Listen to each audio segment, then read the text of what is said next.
अस्सलाम वालेकुम स्टूडेंट्स, क्या हाल है। उम्मीद है आप सब खैरियत से होंगे। तो आज के लेक्चर नंबर 11 में हम 10th क्लास का जो टॉपिक डिस्कस करने जा रहे हैं वो है पीएच स्केल। जैसा कि आप जानते हैं हमने चैप्टर नंबर 10 शुरू किया हुआ है 10th क्लास का, एसिड बेस एंड साल्ट। तो आज इस चैप्टर का जो हम टॉपिक पढ़ेंगे वो है पीएच स्केल। तो चलिए शुरू करते हैं। अगर इससे पहले अगर हम देखें तो हमने पढ़ा था एसिड क्या होता है और बेस क्या होता है। इसके हमने 3 कंसेप्ट पढ़े थे। उसमें जो पहला कंसेप्ट था आर्यनियस का, उसने कहा था कि एसिड वो होता है जो H प्लस हमें दे, ओ एच वो होता है जो बेस वो होता है जो हमें ओ एच आयन दे। बेस वो है जो हमें ओ एच आयन दे और एसिड वो है जो हमें H प्लस आयन दे। तो वो चीज़ एसिड होगी। तो आज हमने ये देखना है कि कोई चीज़ कितनी एसिडिक होती है और कितनी बेसिक होती है। मतलब हमने मैयर करना है स्केल। जब हम स्केल की बात करते हैं तो हमारे ज़हन में मतलब आता है मैयरमेंट, ठीक है ना। किस चीज़ की मेजरमेंट हमने करनी थी, स्केल का मतलब है। तो पी एच स्केल का मतलब ये होता है कि हमें जो एच आयन होते हैं हमारे पास, जो हमने पढ़ा था एसिड, वो कितना एसिडिक है और कितना बेसिक है, ठीक है ना। हमारे पास कोई चीज़ है, उसके अंदर एच प्लस आयन है, वो कितने आयन देता है और कितना वो एसिडिक है, ठीक है। तो आज हमारा टॉपिक ये है पी एच स्केल। तो सबसे पहले हम इसकी डेफिनेशन देखते हैं। P H scale major how acidic और बेसिक का सब्सटेंस इज, कि हमारे पास कोई भी चीज़ जो है वो कितनी एसिडिक है और कितनी बेसिक है। एसिडिक तभी होगी ना जो एच प्लस देगी, बेसिक जितनी होगी वो एच आयन देगी। तो वो स्केल जिसकी मदद से हम बताते हैं कि कितना वो एच प्लस देगा कितना वो एच देगा, उसे हम कहते हैं पी एच स्केल। तो इसकी जो रेंज होती है वो 0 से लेकर 14 तक होती है। तो ये हम इंशाल्लाह प्रूव भी करेंगे कि इसकी जो रेंज है 0 से 14 तक कैसे है। अब अगर हम पीएच की डेफिनेशन देखें, ये तो पीएच स्केल की डेफिनेशन थी ना, कि ऐसा स्केल जिसकी मदद से हम किसी भी चीज़ की एसिडिटी और बेसिडिटी बताते हैं, कितनी वो एसिडिक है और कितनी वो बेसिक है। अब हम अगर पीएच की डेफिनेशन देखें तो वो है it is negative logarithm of molar concentration. अभी आपको मैंने बताया है कि एच प्लस की जो कंसनट्रेशन है वो बताती है कि वो चीज़ एसिडिक है, और एच की जो कंसनट्रेशन है वो बताती है कोई चीज़ बेसिक है। तो जो अगर हम पीएच की बात करें तो ये क्या है, ये मोलर कंसनट्रेशन किसकी है, हाइड्रोजन आयन की।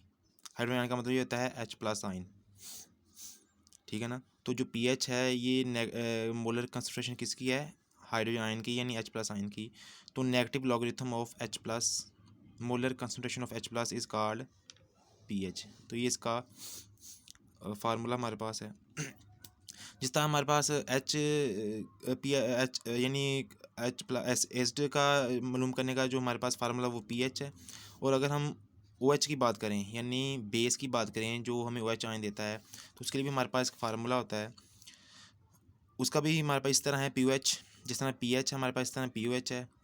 It is negative logarithm of molar concentration of hydroxide ion. अगर हम इसकी भी इक्वेशन ड्रा करें तो हमारे पास क्या आएगी, जिस तरह पी एच है इस तरह पी ओ एच है, वो minus logarithm of molar concentration of hydrogen ion है, ये है minus logarithm of O H negative ion. यानी जितना ओ एच की कंसनट्रेशन होगी उतना ज़्यादा वो बेसिक होगा, जितनी ओ एच की कंसनट्रेशन होगी उतना ज़्यादा वो एसिडिक होगा। तो ये थी पी एच और पी एच की इक्वेशंस और डेफिनेशन। आगे हम इसका मैथमेटिकली प्रूव करते हैं कि जो पी एच स्केल की जो रेंज है वो 0 से लेकर 14 तक कैसे है। चलिए हम मैथमेटिकली देखते हैं।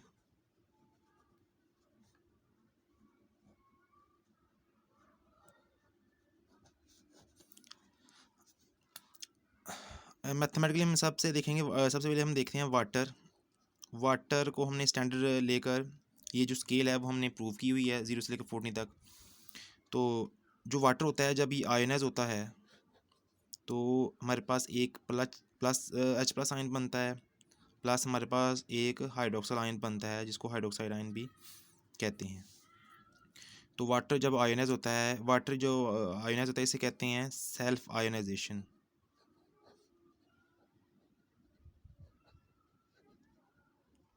यानी वाटर खुद ब खुद आयोनाइज हुआ है, इसको ऑटो आयोनाइजेशन भी कहते हैं, ठीक है ना। तो जब वाटर आयोनाइज होता है खुद ब खुद तो एक एच प्लस आयन बनता है और एक ओ एच नेगेटिव आयन बनता है। अगर हम इसका केसी लिखें यानी इक्विलिब्रियम कांस्टेंट लिखें तो वो क्या आएगा, केसी में प्रोडक्ट हमेशा ऊपर आती है, तो हमारे पास प्रोडक्ट क्या है, H प्लस आयन की कंसनट्रेशन और OH आयन की कंसनट्रेशन। रिएक्टर में हमारे पास वाटर है तो वाटर हमारे पास नीचे आ जाएगा, HO2 की कंसनट्रेशन। ठीक है, ये हमारे पास का केसी आ गया। अब ये जो H2O यहाँ नीचे डिवाइड होता है जाके क्या हो जाएगा, ये मल्टीप्लाई हो जाएगा, H2O की concentration multiply KC equal to H की कंसनट्रेशन और OH की,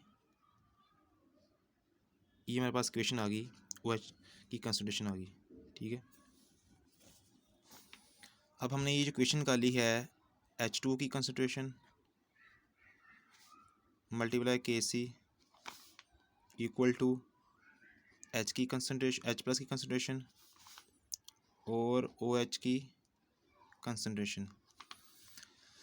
अब ये हमारे पास जो वाटर होता है ये वीक आयोनाइज होता है, ठीक है ना, ये वीक आयोनाइज है, यानी ये बहुत कम अपने आयंस में तब्दील होता है। जैसे कि हमने अभी देखा है कि हमने इसको आयोनाइज किया है वाटर को, तो वाटर इस फॉर्म में रहना ज़्यादा पसंद करता है, इस फॉर्म में ये कम रहता है। सपोज़ करिए हमारे पास अगर वाटर के 100 मालिक्यूल हैं तो 100 में से कोई कह लें कि 10 या इससे कम 8-10 मालिक्यूल जो हैं वो इस फॉर्म में आते हैं, मतलब आयनाइज होके H प्लस और OH बनाते हैं, और जो बाकी 90 जो मालिक्यूल होंगे वो किस फॉर्म में रहेंगे, इस फॉर्म में रहेंगे। यानी बहुत कम पानी जो होता है वो आयनाइज होकर इस फॉर्म में आता है। तो इसका मतलब क्या है, वाटर की जो मिकदार है वो कांस्टेंट रहती है। अगर हमने 100 मालिक्यूल लिए अगर उसमें से 5 मालिक्यूल आयनाइज हो भी जाएँ तो इतना कोई फ़र्क नहीं पड़ता है, तो वाटर की जो मिकदार है वो क्या है, कांस्टेंट ही है। तो इस तरह अगर वाटर की मिकदार कांस्टेंट है तो केसी भी हमारे पास कांस्टेंट है, तो जब कांस्टेंट कांस्टेंट से मल्टीप्लाई होता है तो क्या जवाब आता है हमारे पास, कांस्टेंट ही जवाब हमारे पास आता है। ठीक है ना, जब भी कांस्टेंट कांस्टेंट से मल्टीप्लाई करेगा तो जवाब भी क्या आएगा, कांस्टेंट आएगा। तो जब दोनों कांस्टेंट मल्टीप्लाई हुए तो हमारे पास क्या आया, KW, ये भी एक कांस्टेंट है। KW हमारे पास ये एज रीजन नीचे आ जाएगा, H प्लस की कंसनट्रेशन और OH की कंसनट्रेशन।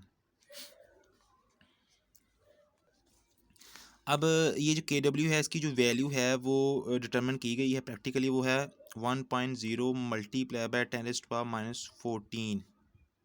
ये जो इसकी वैल्यू है ये प्रैक्टिकली डिटरमिन की गई है 25 डिग्री सेंटीग्रेड टेम्परेचर के ऊपर। ठीक है ना, यानी कि ये जो KW है इसकी जो वैल्यू है वो 25 डिग्री सेंटीग्रेड टेम्परेचर पर वो कितनी है, 1.0 मल्टीप्लाई बाय 10⁻⁻14। तो अब हम इस वैल्यू को आगे यूज़ करेंगे। हमें पता है कि जब वाटर का जो मालिक्यूल है वो ब्रेक होता है, आयोनाइज होता है, तो एक H बनता है वो प्लस एक OH बनता है, यानी H प्लस की कंसनट्रेशन और OH की जो कंसनट्रेशन है वो बराबर है। वाटर का एक मालिक्यूल ब्रेक हो तो एक ही H बनता है और एक ही OH बनता है, मतलब बराबर मिकदार में बनते हैं, एक जितना ये बनेगा उतना ये बनेगा, तो दोनों की जो कंसनट्रेशन है वो क्या हो जाएगी, बराबर होगी ना। अगर एक ये बना तो एक ये बनेगा। तो इस तरह हम ये कह सकते हैं कि वाटर का जब मालिक्यूल ब्रेक होता है तो उसके अंदर जो दो आयंस बनते हैं उनकी कंसंट्रेशन क्या है, बराबर है आपस में, H प्लस की भी और H नेगेटिव की। तो यहाँ हमारे पास दो सूरतें बनती हैं। पहली हमारे पास सूरत क्या है, ये इक्वेशन हमारे पास जो आई है इसके हमने वैल्यू पुट करनी है। ये हम इक्वेशन यहाँ दोबारा लिखते हैं कि हमारे पास है H प्लस की कंसनट्रेशन इंटू OH की concentration is equal to 1.0 multiply by 10⁻⁻14। यही क्वेश्चन हम यहाँ इधर लिखेंगे, H प्लस की कंसंट्रेशन इंटू OH की concentration equal to 1.0 multiply by 10⁻⁻14। यानी ये वाली जो क्वेश्चन है हमने यहाँ 2 दफ़ा इसको लिख लिया है। अब इसकी जो दो सूरतें हैं वो कैसे बनी हैं वो मैं आपको बताता हूँ आगे। अब हमने पढ़ा है कि H प्लस जब मालिक्यूल टूटता है तो एक H बनता है और एक OH बनता है, दोनों की जो तादाद है वो बराबर बनती है। तो इसका मतलब क्या हुआ, जितने H होंगे उतने OH होंगे। तो हम क्या करेंगे, जहाँ जहाँ H आ रहा है वहाँ पहले OH पुट करेंगे, या जहाँ OH आ रहा है यहाँ हम H पुट कर सकते हैं। दोनों की तादाद बराबर आ रही है, तो जो OH की वैल्यू है वो H के बराबर आ रही है, तो हम जहाँ जहाँ OH आ रहा है यहाँ H पुट कर सकते हैं। तो यहाँ हम पुट करेंगे H प्लस, तो जहाँ OH आ रहा है तो यहाँ OH चूँकि इसके बराबर है H के, तो जहाँ OH आ रहा है हम यहाँ H पुट कर सकते हैं। 1.0 मल्टीप्लाई बाय 10⁻⁻14 आ गया। इस तरह दूसरी सूरत क्या होगी, जहाँ H आ रहा है वहाँ हम OH भी पुट कर सकते हैं, क्योंकि बराबर आ रहे हैं। तो यहाँ हम OH पुट करेंगे जहाँ H आ गया है, क्योंकि OH H के बराबर है। इस तरह इधर भी OH नेगेटिव आएगा, is equal to 1.0 multiply by 10⁻⁻14। अब इसको नेक्स्ट मैथमेटिकली है कि ये दोनों मल्टीप्लाई होंगे तो क्या बनेगा, H प्लस की कंसनट्रेशन स्क्वायर हो जाएगा, इसका 2 है ना तो मल्टीप्लाई हो जाएगा, स्क्वायर हो जाएगा। 1.0 मल्टीप्लाई बाय 10⁻⁻14। इस तरह इधर भी होगा, OH की कंसनट्रेशन का square is equal to 1.0 multiply by 10⁻⁻14। तो अगर हम इधर स्क्वायर रूल लें, इधर भी हमें स्क्वायर कैंसिल करना है, इधर भी स्क्वायर रूल लेना पड़ेगा हमें, इधर भी स्क्वायर रूल ले लें और इधर भी स्क्वायर रूल ले लें, तो ये कैंसिल हो जाएंगे। तो हमारे पास क्या बना, H प्लस, तो इसका जो स्क्वायर रूट लेंगे तो इसका जवाब आएगा 1.0 मल्टीप्लाई बाय 10⁻⁻7 आ जाएगा इसका। सेम इसी तरह ऐसा ही होगा इधर भी, OH की जो कंसनट्रेशन आएगी वो क्या आएगी, 1.0 मल्टीप्लाई बाय 10⁻⁻7 आ जाएगा। तो ये हमारे पास आ गया इसकी जी कंसनट्रेशन H प्लस की और OH की नहीं थी। अगर आपको याद हो, हमने यहाँ 2 क्वेश्चन पढ़ी थी, pH और pOH। अगर हम मुझे हमारे पास 2 वैल्यू आई हैं, ये वाली, ये वैल्यू इनमें पुट करें, यहाँ जहाँ H प्लस आ रहा है जहाँ OH आ रहा है, तो हमारे पास हमारा जो इक्वेशन मतलूबा वो आ जाएगी। तो हमारे पास अभी क्या था, pH is equal to minus log of H की कंसनट्रेशन। इस तरह हमारे पास था POH की is equal to minus log OH की कंसनट्रेशन। अब हमारे पास जो H प्लस की वैल्यू है ये वाली हम यहाँ पुट करेंगे, इस तरह यहाँ OH की वैल्यू यहाँ पुट करेंगे, तो हमारे पास क्या आया, pH is equal to minus log, हमारे पास की वैल्यू H की क्या आई है, H प्लस की 1.0 मल्टीप्लाई बाय 10⁻⁻7 आई है। इस तरह इधर pOH की वैल्यू हमारे पास क्या आई है, माइनस लॉग OH की हमारे पास वैल्यू है 1.0 मल्टीप्लाई बाय 10⁻⁻7। इसको आगे मज़ीद हल करें तो यहाँ हम लॉ की प्रॉपर्टी लगेगी। लॉ की प्रॉपर्टी क्या होती है कि जो पावर होती है वो मल्टीप्लाई हो जाएगी लॉ के साथ, -7 आ जाएगा। ये माइनस ऑलरेडी जो आ रहा है वो साथ आ रहा है, और जो -7 है ताकि मल्टीप्लाई हो जाएगा, लॉग पीछे 10 बच गया, 10 मल्टीप्लाई 1 10 आ गया हमारे पास। तो जब इसको मज़ीद हल करेंगे हम, हमारे पास क्या आएगा, ये 7 लॉग 10 आ जाएगा। इस तरह इधर हल करें, POH माइनस ये फार्मूले वाला और -7 इधर मल्टीप्लाई हो जाएगा पावर वाला, लॉग 10। इस तरह POH ये 7 लॉग 10 आ जाएगा हमारे पास। हमारे पास क्या जवाब आया है, pH is equal to 7 log 10 और POH is equal to 7 log 10। तो pH 7 लॉग 10 की जो वैल्यू होती है वो क्या होती है, वो 1 होती है।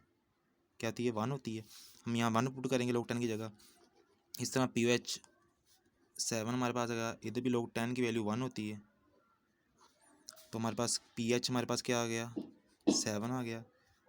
इस तरह